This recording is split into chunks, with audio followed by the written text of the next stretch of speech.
Di awal cerita kita diperlihatkan dengan rombongan beberapa mobil yang mengawal seorang wanita cantik dan juga sukses bernama Oh Wan-soo. Diketahui ia merupakan seorang CEO atau pemimpin dari sebuah yayasan kemanusiaan bernama Yayasan Now, yang merupakan yayasan di bawah naungan grup bernama Hwain. Di hari itu Wan-soo terlihat menghadiri konferensi kemanusiaan internasional sebagai perwakilan dari Korea. Kehadiran Wan-soo pada saat itu terlihat ingin menyampaikan kepada seluruh anggota terkait hal yang menimpa seorang gadis yang merupakan seorang penyintas dari kasus kekejaman teroris. Tak cukup dengan itu saja, Wan-soo bahkan memberikan donasi kepada orang-orang yang membutuhkan khususnya di bidang kemanusiaan seperti kemiskinan, kejahatan perang dan juga penyakit. Setelah acara tersebut, Oh Wan-soo terlihat ingin melanjutkan tugasnya pergi ke negara Filipina, tepatnya di Manila. Akan tetapi pada saat itu sekretarisnya mengatakan jika mereka baru saja mendapatkan surel dari kelompok teroris bahwa mereka akan melakukan aksi terorisme karena mengetahui jika Oh Wan-soo akan mendatangi negara tersebut. Dan oleh karena itu mereka menyarankan Oh Wan-soo untuk membatalkan jadwalnya di Manila sebagai dalih untuk keamanan dirinya. Namun Oh Wan-soo sama sekali tidak takut dengan ancaman tersebut dan mengatakan jika dirinya akan tetap pergi ke sana demi menyelesaikan tugas yang menurutnya sangat penting. Scene lalu berpindah ke seorang wanita paruh baya yang merupakan mertua dari Oh Wan-soo bernama Park Mi-ran. Diketahui Bu Park memiliki sikap yang temperamental dan sangat gila dengan kehormatan. Bahkan ia tak segan menyuruh semua orang yang berada di lingkungannya untuk memanggilnya dengan sebutan wakil pimpinan. Dan jika mereka tidak menuruti permintaannya maka ia akan marah besar dan memaki-maki orang tersebut. Tak cukup dengan itu saja, ternyata dirinya juga tidak memiliki hubungan yang baik dengan Oh Wan-soo dan mereka pun selalu berdebat serta meminta Oh Wan-soo untuk selalu menuruti semua apa yang dikatakan olehnya. Di keesokan harinya terlihat jika Oh Wan-soo benar-benar datang ke Manila untuk menghadiri acara pertemuannya bersama dengan seorang putra mahkota di mana Oh Wan-soo akan meminta kontribusi terkait hubungan kerjasama melalui investasi. Pertemuan itu terlihat berjalan seperti normal dan pada saat itu putra mahkota berencana akan melakukan investasi senilai $5 juta untuk diberikan kepada yayasan Oh Wan-soo.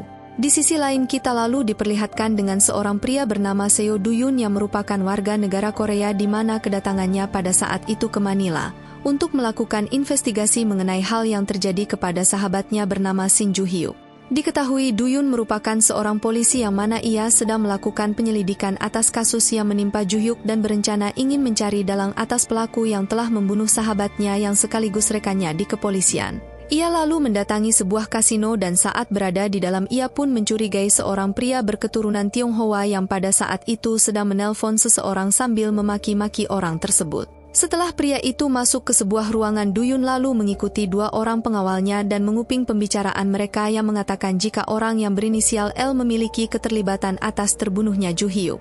Dirasa jika informasi tersebut belum lengkap, Do-yoon langsung kembali menjalankan aksinya dengan menyamar menjadi seorang cleaning service dan masuk ke ruangan bos mafia tersebut untuk bersih-bersih. Namun pada saat itu si bos mafia menyuruh Do-yoon untuk segera pergi jika tugasnya telah selesai. Tak lama setelah itu datanglah seorang pria bernama Pak Park sambil membawakan tas berisi uang tunai yang cukup banyak untuk diberikan kepada si bos mafia. Do-yoon yang melihat hal itu ia pun tampak begitu terkejut saat melihat Pak Park, orang yang ia kenal, dan berpikir jika Pak Park memiliki keterlibatan atas kematian sahabatnya. Scene kemudian kembali ke masa lalu, tepatnya sekitar 3 bulan yang lalu di mana kita lalu diperlihatkan dengan Ju-hyuk yang sedang dihajar habis-habisan oleh seseorang hingga membuatnya tak berdaya. Do-yoon yang mengetahui jika sahabatnya dalam bahaya ia pun berusaha menyelamatkan Ju-hyuk dan langsung berlari menuju ke lokasi tempat kejadian. Namun sayangnya Ju-hyuk tak bisa diselamatkan karena orang tersebut telah menikam leher Ju-hyuk hingga membuatnya mengalami pendarahan yang cukup parah. Do-yoon yang melihat itu ia pun berusaha balik menghajarnya akan tetapi usahanya gagal dan ia pun langsung kabur meninggalkan mereka berdua. Ju-hyuk yang mengalami pendarahan hebat ia pun tak bisa diselamatkan dan pada akhirnya Ju-hyuk menghembuskan nafas terakhirnya di pangkuan Do-yoon. Selama ini alasan mengenai kedatangan Do-yoon ke Manila hanya untuk mencari siapa pelaku yang telah membunuh sahabatnya serta dalang di balik semua ini. Lalu Shin kemudian kembali kepada Oh Wan-soo di mana ia telah berhasil membuat kesepakatan kerjasama dan terlihat jika acara tersebut berjalan dengan lancar. Tak lama suami dari Oh Wan-soo yang bernama Kim Yong-kuk terlihat menghampiri Oh Wan-soo dan ia pun langsung memperkenalkannya kepada putra mahkota serta reporter yang sedang mewawancarainya.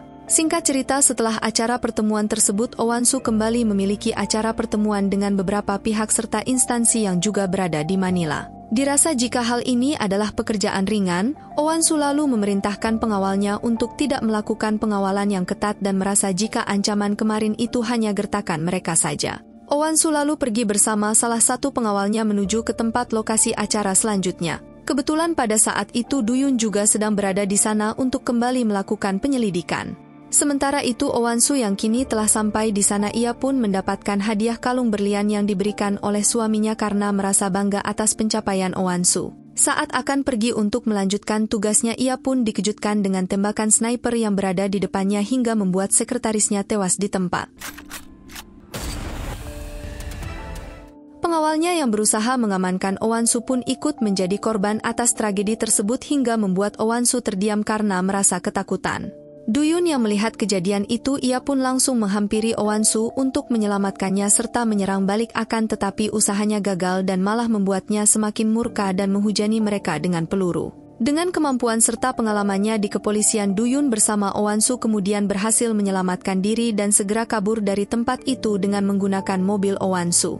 Hingga pada akhirnya Du Yun pun kemudian membawa Oh Wan Soo ke sebuah desa yang sangat terpencil karena merasa jika si pembunuh tak mungkin bisa mengikuti mereka. Akan tetapi masalah kembali muncul di mana mobil yang mereka tumpangi tiba-tiba mogok dan dengan terpaksa mereka harus berhenti dan mencari cara untuk memperbaiki mobil tersebut. Pada saat itu Du Yun menjelaskan kepada Oh Wan Soo jika dirinya ini bukanlah seorang penjahat dan meminta Oh Wan Soo untuk tidak perlu khawatir karena ia akan menjamin keselamatannya. Di sisi lain, Yongkook yang mendapatkan kabar mengenai insiden penembakan tersebut, ia pun terlihat panik dan memerintahkan ajudannya untuk melaporkan hal ini kepada kepolisian setempat, serta mencari di mana keberadaan istrinya sekarang. Kembali kepada Du Yun yang sedang memperbaiki radiator yang bocor, ia pun mendapatkan GPS yang sengaja dipasang oleh seseorang di dalam mobilnya Oh Wan Soo. Ia lalu melaporkan hal itu kepada Oh Wan Soo dan memberitahu jika mereka tak mungkin bisa kembali ke kota karena mobilnya telah disadap oleh seseorang dan demi keamanannya ia pun menyarankan Oh Wan Soo untuk menginap di rumahnya saja. Mendengar hal itu, Oh Wan Soo lalu meminta Du Yun untuk segera menelpon polisi, namun hal itu dilarang oleh Du Yun karena merasa jika pihak kepolisian juga terlibat atas kejadian ini. Karena tak ada pilihan lain, Oh Wan Soo pun dengan terpaksa mengiyakan perkataan Du Yun untuk menginap di rumahnya. Sesampainya di sana, Oh Wan Soo yang sama sekali tidak mengenali Du Yun, ia pun kembali berniat untuk segera pergi dan mencari bala bantuan. Namun Du Yun mencoba meyakinkan Oh Wan Soo dan mengatakan jika dirinya akan menjamin keselamatannya di sini dan meminta Oh Wan Soo untuk tidak perlu khawatir karena besok ia berencana akan mengantarkan Wan Soo ke kantor kedutaan. Du Yun juga memberikan ponselnya dan menyuruh Wan Soo untuk menelpon orang kepercayaannya dan memberitahu bahwa dirinya masih hidup.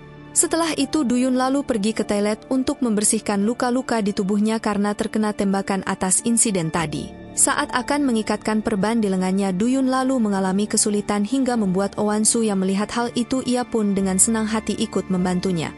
Du Yun yang mengetahui jika Oh Wan Soo belum menelpon orang terdekatnya, ia pun bertanya kenapa ia tidak menelpon. Oh Wan Soo beralasan jika dirinya tidak menghafal nomor siapapun termasuk keluarganya sendiri. Melihat Oh Wan Soo yang wajahnya dipenuhi dengan darah, Du Yun pun lalu menyuruhnya untuk segera membersihkan diri karena ia berencana untuk segera mengantarkannya ke kantor kedutaan. Saat Oh Wan Soo akan masuk ke toilet, ia pun tak sengaja tersandung hingga membuatnya terjatuh dan untung saja Du Yun berhasil menangkapnya. Du Yun lalu mengambil handuk tersebut dan langsung mengusapkannya serta memberikan jaket dan menyuruhnya untuk segera bersiap.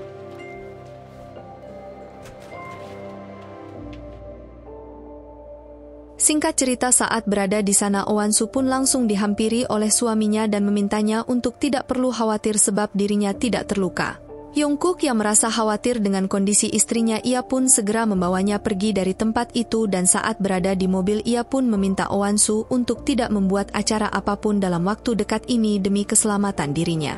Oh Wan Soo yang mendengar itu, ia pun sama sekali tidak menghiraukan perkataan Yongkook dan mengatakan jika sekarang ini dirinya tak mau berdebat. Sementara itu di kantor kedutaan, Du Yun yang telah mengisi pernyataan kesaksian, ia pun segera pergi dan beralasan jika sekarang ini dirinya sedang sibuk.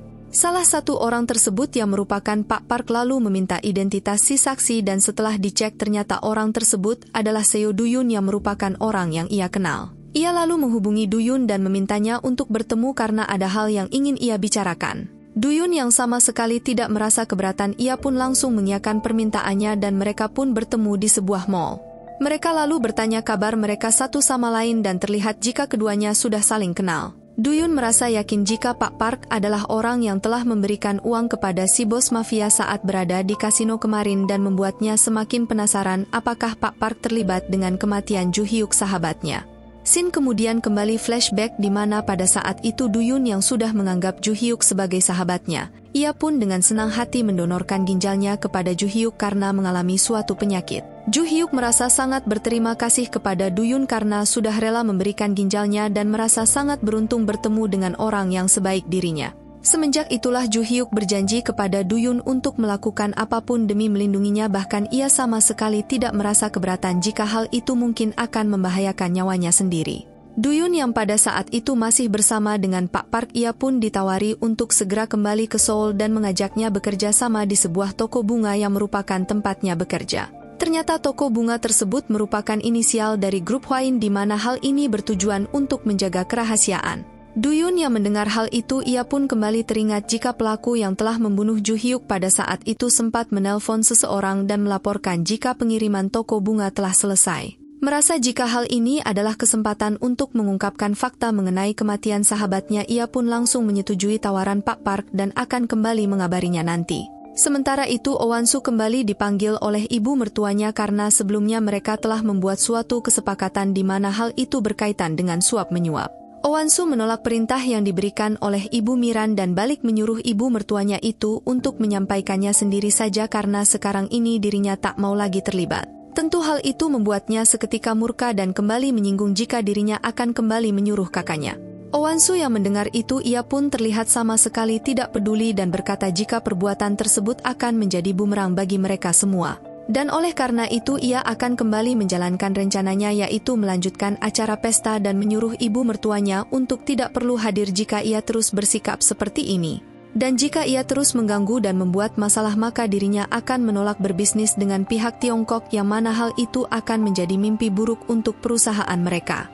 Keributan itu kemudian didengar oleh sekretarisnya Ibu Miran bernama Han Sang-il, yang mana setelah ia masuk, Oh Wan Soo pun langsung segera pergi dari ruangan tersebut. Ia yang merasa penasaran kemudian bertanya apa yang telah terjadi, namun entah apa yang ada di pikirannya, Ibu Miran langsung memerintahkan sekretarisnya itu untuk segera membunuh Oh Wan Soo.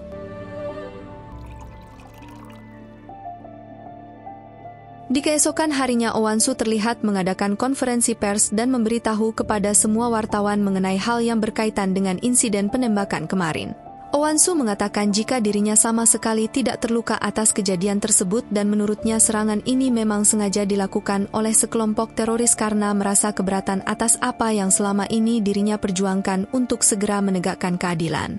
Dan oleh karena itu ia meminta kepada semua pihak media untuk tidak perlu khawatir karena kondisi tersebut dapat segera kondusif. Terlebih lagi pihak kepolisian juga sudah melakukan investigasi. Oh Wan Soo juga sempat mengatakan jika dirinya sama sekali tidak takut dengan ancaman para terorisme dan memberitahu jika dirinya akan tetap menegakkan keadilan meskipun hal itu kembali membahayakan nyawanya. Di waktu yang sama, Ibu Miran mertuanya Wan Soo terlihat merasa semakin murka serta tak menyangka jika Wan Soo dengan beraninya ia melakukan konferensi pers tanpa sepengetahuannya. Ia terlihat semakin jengkel dengan sikap Wan Soo yang semakin tidak tahu diri dan akan segera membalas semua perbuatannya itu. Singkat cerita, setelah acara pertemuan itu, Wan Soo kemudian dihampiri oleh teman dekatnya bernama Jang Taera yang juga membawa seorang anak laki-laki bernama Chan Hee. Diketahui ternyata anak tersebut merupakan anak dari Wan Soo sendiri, namun entah kenapa setelah Wan Soo pergi ke luar negeri tiba-tiba dirinya tidak lagi diperbolehkan bertemu dengan anaknya dan kini telah dirawat oleh Taera. Ingatan tersebut kembali membuatnya bersedih hingga membuat Taera bertanya apakah ia sedang baik-baik saja. Wan Soo yang tak ingin memperlihatkan kesedihannya, ia pun beralasan jika dirinya hanya merasa sedikit trauma atas kejadian yang menimpanya kemarin. Singkat cerita, acara pesta pun akhirnya digelar dan terlihat jika Wan Soo dan juga suaminya kini tampil sangat rapi serta elegan dengan gaun dan jas yang mereka gunakan. Namun sebelum itu mereka lalu dihentikan oleh beberapa pihak keamanan dan mengatakan jika mulai hari ini Seo Duyun akan menjadi pengawal pribadi baru mereka menggantikan pengawalnya yang gugur atas insiden kemarin. Wan Soo yang menyadari jika Duyun adalah orang yang telah menyelamatkannya, ia pun terlihat sangat terkejut hingga membuatnya langsung menolehkan kepalanya. Mereka juga menjelaskan bahwa Duyun adalah orang yang telah menyelamatkan Wan-su dan merupakan seorang inspektur senior di kepolisian. Yongkook yang mendengar itu, ia pun dengan senang hati menyambut kedatangannya dan meminta mereka untuk memberikan imbalan yang sepadan kepada Duyun. Setelah itu Wan-su bersama suaminya langsung memasuki ke ruangan acara dan disambut oleh tamu-tamu yang sudah menunggu kedatangan mereka. Duyun yang kini sudah menjadi pengawal pribadi mereka, ia pun terlihat memasuki ruangan tersebut dan terus memperhatikan Wan-su dan juga suaminya dengan sangat serius. Di sana Wan-su juga mengundang sahabatnya Taira yang ikut berhadir sebagai tamu VIP. Kemudian cerita kembali ke masa lalu, tepatnya pada tahun 1990, kita lalu diperlihatkan dengan masa kecil Wan-su di mana dulu ternyata dirinya adalah anak yang terlahir dari keluarga yang sangat miskin. Diketahui Wan-su hanya tinggal bersama dengan ibunya bernama Sim Chun-hee yang mana ibunya bekerja sebagai pramu golf di grup Hwain.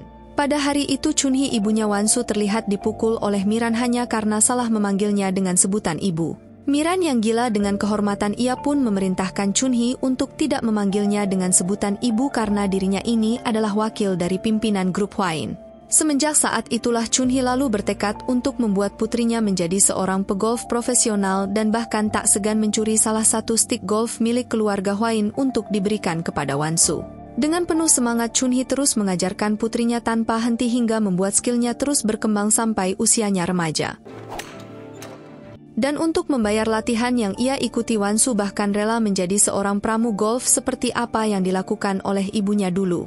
Sang ibu yang merasa jika kejuaraan Korea tidak membuat putrinya berkembang, ia lalu berpikir untuk mencari peluang agar Wan-su dapat segera berkarir di Amerika karena ia merasa yakin jika di sana Wan-su pasti akan menjadi pemain yang profesional dalam waktu yang cepat.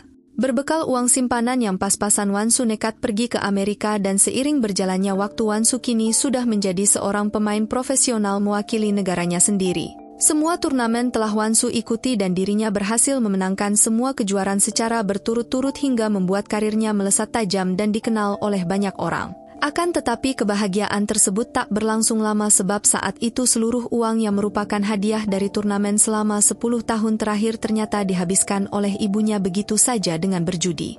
Wan-su yang merasa muak dengan sikap ibunya, ia pun langsung memutus hubungan ibunya dan dengan terpaksa membayar seluruh hutang ibunya. Semenjak saat itulah Wan-su akhirnya memutuskan pensiun dini dari karir golf profesional dan bertekad untuk menjadi seorang malaikat amal seperti yang dirinya lakukan sekarang ini. Di malam itu pesta amal yang dibuat oleh Wan-su terlihat berjalan normal seperti biasanya. Untuk memperlihatkan keharmonisan keluarganya, Wan-su lalu memperkenalkan Yongkook suaminya dan memberitahu jika beberapa waktu yang lalu ia telah memberikan hadiah kalung berlian serta menyumbangkan uang senilai 880 juta won. Setelah itu Wan-su kemudian diberitahu jika putra mahkota kembali mendonasikan uangnya senilai 30 miliar yang sebelumnya hanya 5 miliar saja.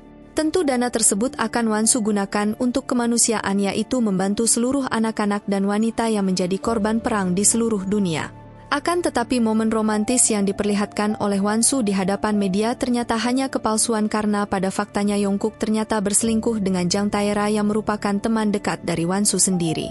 Pada saat itu mereka berdua terlihat menyelinap keluar dari acara pesta dan malah bermesraan di ruangan lain. Taera yang memiliki seorang putra yang juga kebetulan dekat dengan Wan-su kemudian menanyakan di mana keberadaan ibunya sebab sekarang ini dirinya sudah merasa tak tahan dan ingin segera tidur. Wan-su yang sudah mengetahui jika Yongkook pasti sedang bersama Taera, dirinya bersama Duyung langsung mendatangi sebuah ruangan dan mendapati mereka berdua yang sedang berselingkuh. Taera yang melihat keberadaan Wan-su, ia pun berusaha menjelaskan, namun Wan-su yang sudah mengetahui semuanya, ia sama sekali tidak merasa panik dan malah mengkhawatirkan para reporter yang mungkin akan mengetahui perbuatan mereka.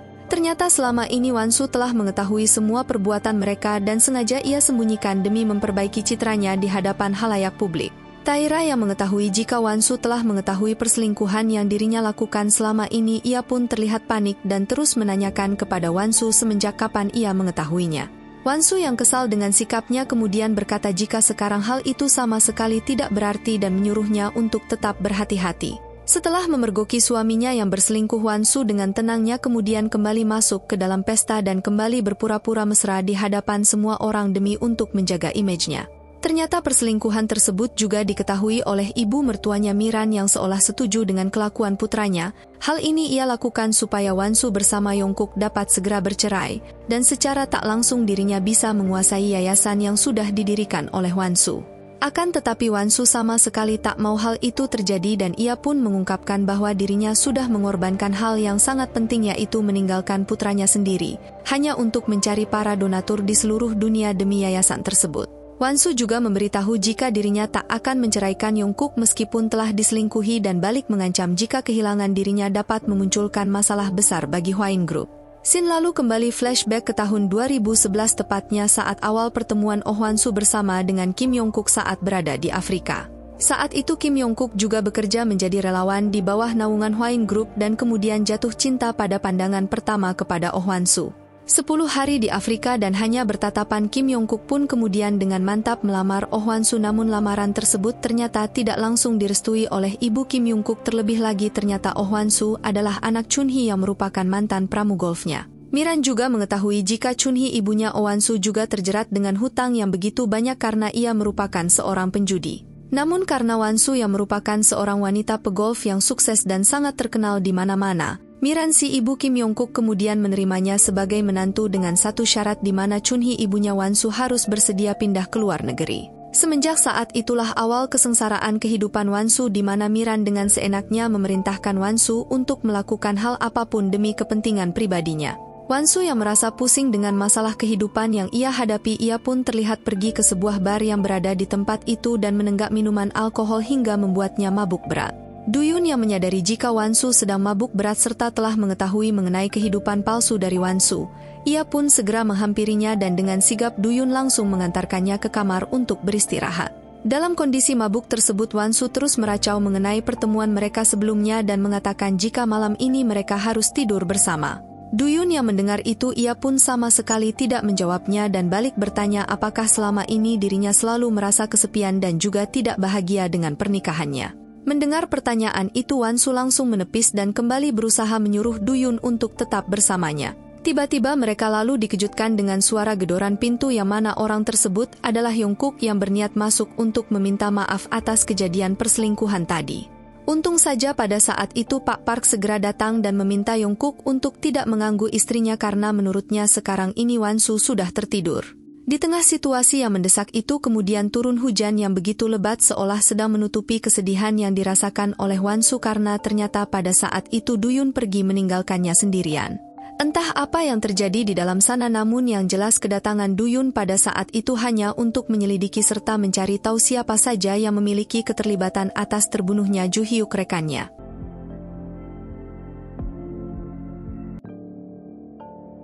Singkat cerita Du-yun pun kembali ke Korea dan untuk pertama kalinya ia memasuki istana utama keluarga Hwain Group alias toko bunga.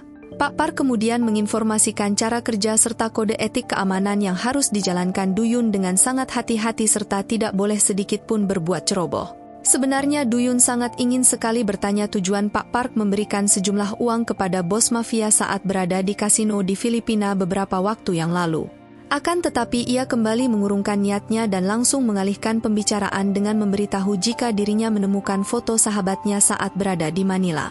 Pak Park berkata jika ia merasa menyesal sebagai senior polisi karena dirinya tidak bisa mengungkapkan kematian Ju Hyuk rekannya yang pada saat itu tewas di Manila saat menjalankan tugas. Karena keterbatasan mereka dalam yurisdiksi di sana tentu hal ini membuat mereka sangat kesulitan dan tak bisa mencari petunjuk serta bukti untuk mengungkapkan alasan kematian dari Ju Hyuk. Saat akan pergi menemui Wan-su, Du-yun kemudian tak sengaja tersandung dengan fotonya bersama Ju Hyuk dan kembali teringat saat detik-detik kematian rekannya yang meminta untuk mencari sebuah foto. Benar saja seperti apa yang dikatakan oleh Ju Hyuk di mana di balik foto tersebut terdapat sebuah SD card yang sengaja disembunyikan olehnya. Saat dibuka ternyata memori tersebut berisi video CCTV sebelum kematian pimpinan ketua grup Hwain bernama Kim Duo. Karena bukti itu Du-yun akhirnya menyadari jika telah terjadi sesuatu yang berkaitan dengan tewasnya ketua grup Hwain dan hal ini pasti berkaitan dengan Ju Hyuk rekannya yang mungkin pada saat itu berusaha untuk menyelidiki serta mencari tahu siapa yang telah membunuhnya. 동영상을 남긴 거야.